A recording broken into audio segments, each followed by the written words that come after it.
Hi, Blinks. The man who held a critical position in the first Trump administration is here with us to help understand the second one. Mr. John Bolton, the former National Security Advisor and former U.S. Ambassador to the UN. Good to have you. Glad to be with you. Thanks for having me. So, Mr. Bolton, the region is back to a state of turmoil. The ceasefire in Gaza has collapsed, and Trump is escalating his actions against the Houthis with a key shift in rhetoric. Any attack by the rebels in Yemen will now be treated as an Iranian assault. What does this mean? Well, I think that we're still seeing the ramifications of the Iranian ring of fire strategy through its terrorist proxy groups and its own nuclear weapons program, launched against Israel on October the 7th in 23, but really a ring of fire strategy capable of encompassing a lot of other nations in the region as well. And it's not going well for Iran. The Houthis are now being attacked more vigorously by the United States. Even apart from the region, this is an assault on the freedom of the seas, which has been a principle of American national security since we were still colonies of Great Britain. Israel has imposed substantial cost on Hamas, and Hezbollah not completely defeated them, but they've been severely weakened. The Assad regime is fallen, and Iran itself has suffered significant damage. So this is the turmoil that we're seeing really, I think, still all emanates from Iran launching the ring of fire strategy, not succeeding. It's not a secret that many elements of Iran's axis have been weakened in the aftermath of October the 7th. And now the question is Iran next? Well, I think that the remaining Iranian threat that is not just against Israel, not just against the Arab states in the region, it's a global threat, is nuclear proliferation. And I've said for decades now that we either need a regime change in Iran or military action against the Iranian nuclear weapons program. It's a real threat on a worldwide basis, and this may be the opportunity to do it. I also think the regime in Iran is weaker than it has ever been. Exactly. Mr. Bolton, you said already that Iran is on the run and there is no better time to do it. But what about the consequences? Well, if, for example, Israel attacked Iran's nuclear weapons program, I think it would show that the pursuit of nuclear weapons is a fool's errand, that ultimately you're not going to get it. I don't think that would damage the people of Iran. I don't think it would damage Iran's economy. In fact, I think it would be a further signal to the people of Iran. But what about Iran's response? Well, I don't think they're going to have much of a response, because I think as the Israelis go in, they will eliminate what's left of Iran's ballistic missile capability. I think Israel also has to take Hezbollah's missile capability into account. But I think the regime is really in a very, very difficult position. And I hope we may be at the point where the people of Iran do what they can to fragment the regime at the top. Mr. Bolton, let's move to Gaza. As you know, Benjamin Netanyahu, he said he has a clearance from Trump to initiate this new phase of the war. What remains in the Strip of Gaza to achieve from a military standpoint? Well, as we saw just within the past 24 hours, Hamas launched a missile attack at Tel Aviv, which shows that they've still got military capabilities. This unbelievably complex and extensive underground tunnel network has obviously hidden a lot of remaining Hamas assets.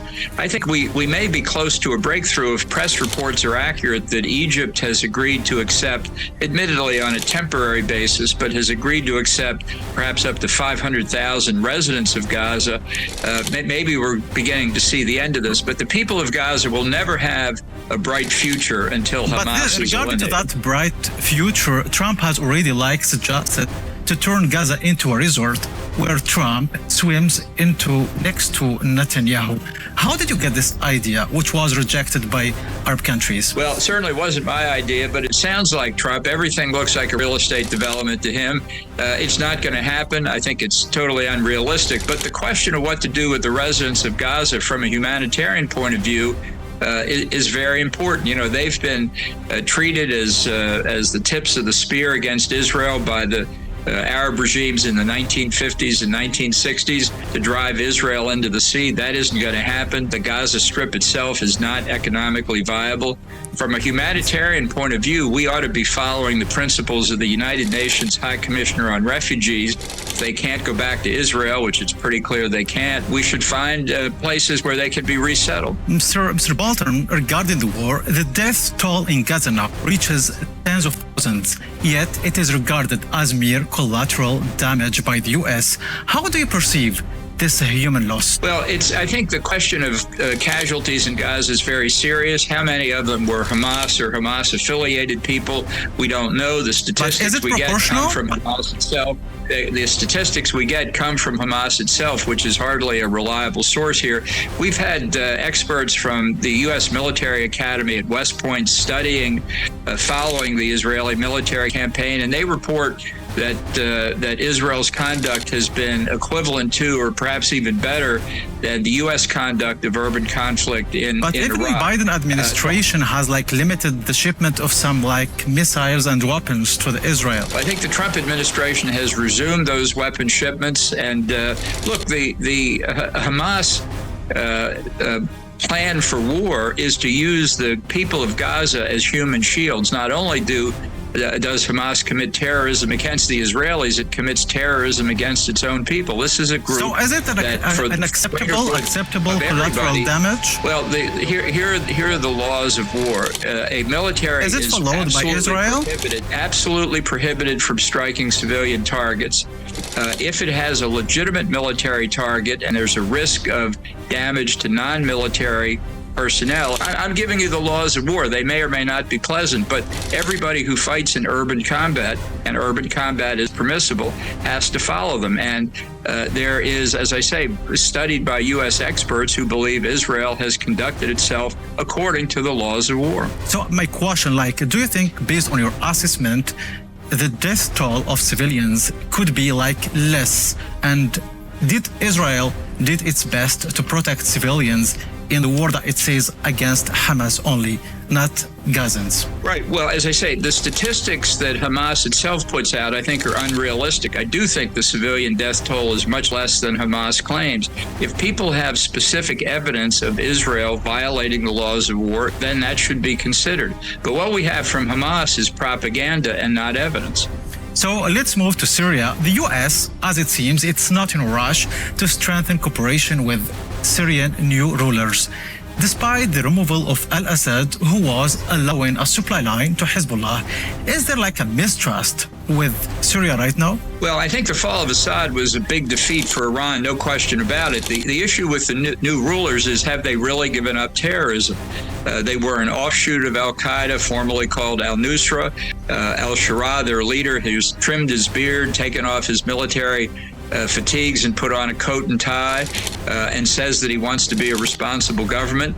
I'd have to say I'm still skeptical. I think it's possible, but I think we need to see some evidence from the regime that it's really given up its terrorist background. Let's see a full accounting of all American and other hostages that the Assad regime held. Let's see a full accounting that al-Shara is prepared to give up Syria's biological and chemical weapons campaigns. That would be a good start. Mr. Bolton, from the standpoint of international relations, if the U.S. does not intervene in Syria, they say there will be a vacuum. Do you support this theory? Well, I think you can avoid a vacuum pretty clearly if the new government is responsible by not attacking religious and ethnic minority groups. We've had reports that has happened.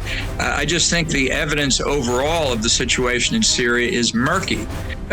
There have been some positive developments brokered in part by the U.S. military with the Kurdish forces, the Syrian Democratic Forces, and perhaps also with the Syrian Free Army, another anti-Assad group.